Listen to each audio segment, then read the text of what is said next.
Hello guys, welcome to the channel. So our today's topic is single layer perceptron. Okay. Now what is single layer perceptron? A single layer perceptron is the simplest neural network model used for binary classification problems. Remember that binary classification problems for linear data. For linear data, okay. It is used single layer perceptron. It is the simplest neural network, okay. So it takes multiple inputs, multiplies them by weights, and adds a bias and applies an activation function and then produces an output. Okay. For example, suppose a bank wants to decide whether to approve a loan or not. Okay. So your inputs are suppose income is 80,000, credit score is 750, and existing loan is no. These are your features, means columns. Okay. Now the perceptron processes these values and outputs one for loan approved and zero for loan rejected. Okay. Now these are components of single layer perceptron. Let's see one by one. First is your input layer. Input, that is X. Suppose you have these inputs. These are features of the dataset. Age is 25, salary is 50,000, and experience is 2 years. Okay. These are three features. Suppose X1, X2, and X3. There is no fourth feature. Okay. So these are my three features. First, input. Now, second is your weight. What is weight? Each input has a weight. Each input. Weights weights tell the importance of each feature. Okay. Suppose your salary has weight 0.8, age has weight 0.2, experience has weight 0.5. So look at here. Income has the highest weight. What it means? Income is the most important feature for us. That is what weight describes us. Okay. Now third one is bias. Bias basically shifts the decision boundary. Think of it as a threshold adjustment. Without bias, decision always starts from zero, and with bias, decision can move left or right. Okay. Basically, it makes the model flexible. Okay. We will understand this, what we do by bias. Okay. But first understand weighted sum. Okay. So look at here. Weighted sum is your Z. Now W1 into X1 means X1 is your input and weight of the X1 input W1 plus W2 into X2. Similarly, X2 is your input and weight of the that particular input W2. Similarly, W3 into X3 plus bias plus B. This is called linear combination plus B. What is bias is doing here? It is making my it is making my model flexible. How it is making my model flexible? Suppose I am calculating marks of some students. Okay, we are getting some marks of students. We have set a criteria that if a student will get 45 marks, then 40 marks, then he will be passed. He will be passed in the exam, or he will be failed in the exam, or if he didn't get the 40 marks. Okay. Now let's understand. We got a value 40 for W1 and 1 for weight is your 1 for your input, and your input is suppose 40. Now 40 into 1 plus is equal to 40, let's take 45.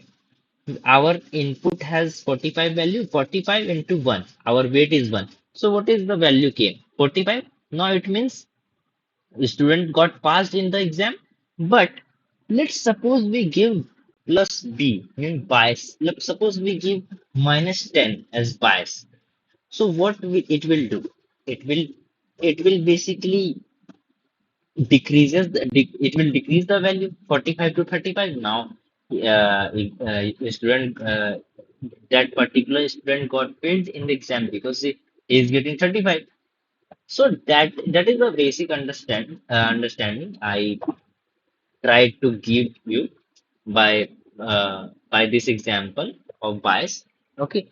So basically, this is how bias works. It gives a flexibility to the model. Okay. Nothing else. Now, This is your weighted sum Z. Okay. Now fifth one is your activation function. The activation function converts the weighted sum into the final output. Final output. Okay. Usually single layer perceptron uses the step function. Okay. If z suppose if z is equal to if z is greater than or equal to 0, then output will be 1, or else output will be 0. That is what activation function is trying. Okay. So this is some mathematical representation. Suppose I have inputs x1, x2, and x3, and w is your weight is your w1, w2, and w3. Bias is equal to b. Then how we calculate the weighted sum?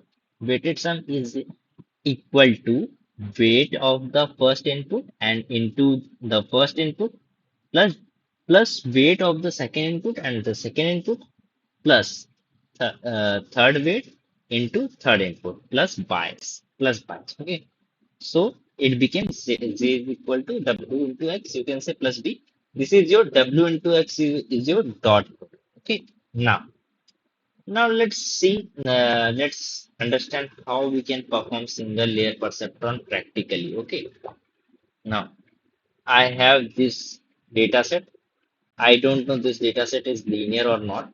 Okay, but we will try.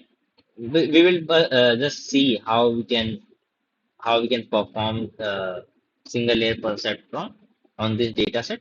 Okay, so let's understand this practically. Now I will import some required libraries. I will import pandas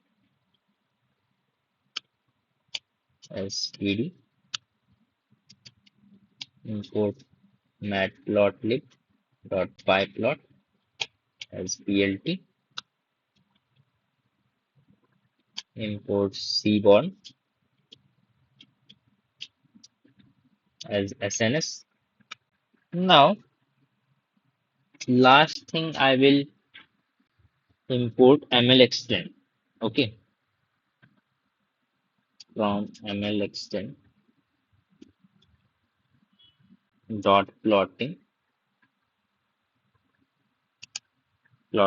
import plot decision region.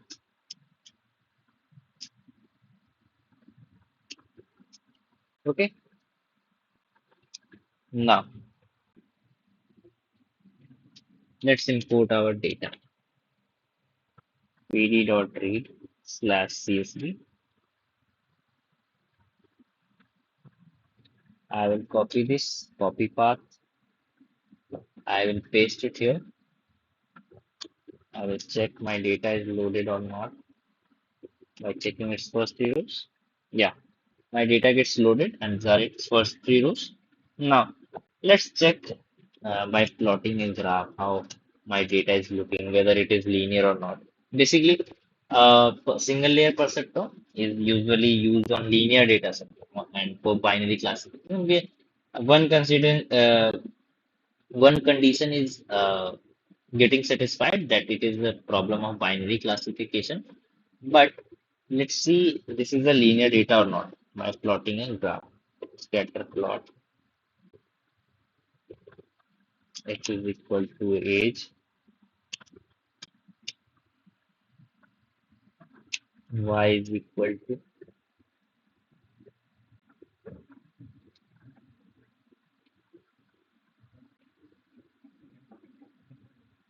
sorry age x is equal.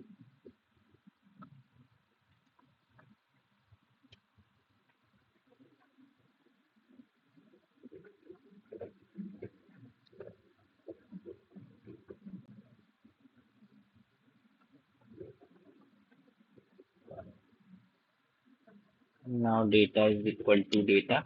I will give u. I will give as placement.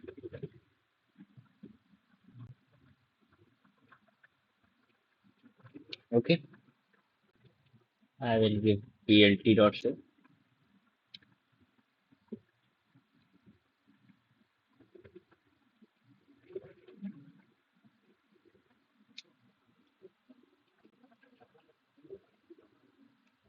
Okay. So yeah, this is how data is looking like. It is not like a linear data. Okay.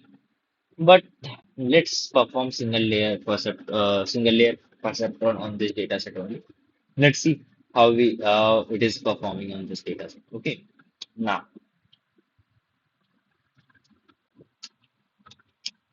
by the way, it will not perform good on this kind of data set, but we will check. Okay.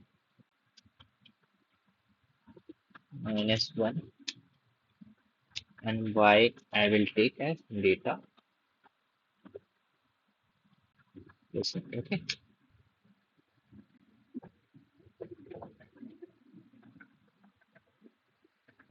Now I will split my data set into train test training 80% for the training and 20% for the testing. Okay. Dot model selection import train test split. Now let's take all the variables x test, y train, and y test is equal to, I will call my train test split. I will take my x and y variables. I will give test size as 0.2. I want 20% for my training testing data and 80% for the training data. Now I will give random state is equal to 42. Okay. Now, now I will import perceptron from sklearn dot linear model import perceptron. Okay. Now let's create an object to call perceptron. Okay. Now let's check its parameters. Okay. Alpha it is giving. Alpha is nothing but your regularization strength.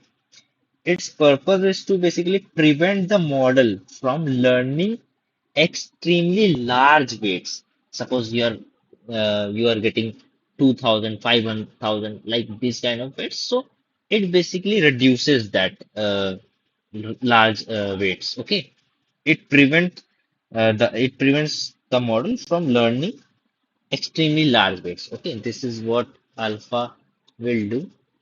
Suppose I will take alpha and suppose I will give some, I will customize some values. Suppose I will give 0.001. Okay, now let's say this is your fit intercept is equal to true means your bias. Okay, it is true. It is by default. It is true. Then we are saying that add bias. Okay, if it is true. If I will basically I will give I will set this as false. Then it means I'm saying that don't don't take the bias. Don't add the bias. Okay, to the weighted sum. Okay, that's what it is. Okay, now let's give only this. Now I will fit pr.fit x train comma y train. It gets fitted. Now let's see the accuracy of the model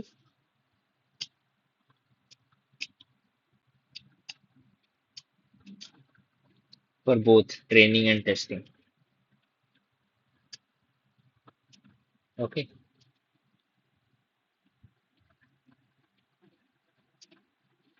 I will replace this by test.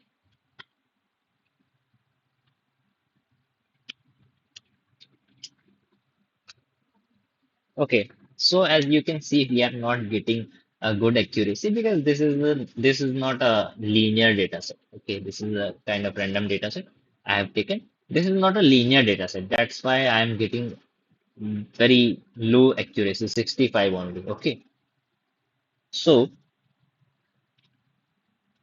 So this is how we use perceptron, but usually we use single layer perceptron for linear data set. This is not our linear data set.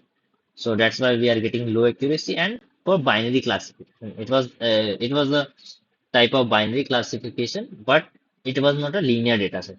That is why we got an we got a low accuracy. Okay, so you can check uh, on your own dataset if you have any linear dataset for binary classification. Remember that for binary classification, if you have that kind of dataset, then you can try this single layer perceptron on that. Okay, so that is how single layer perceptron works, and I have covered its theory and mathematical representation also, how single layer perceptron works by mathematically and practically also. Okay, so that's all in this video. And basically, to counter this problem, we use multi-layer perceptron. Okay, so in the next video, we will discuss multi-layer perceptron, which is your ANN. In our next video, we will cover that. Okay, so that's all. Thank you.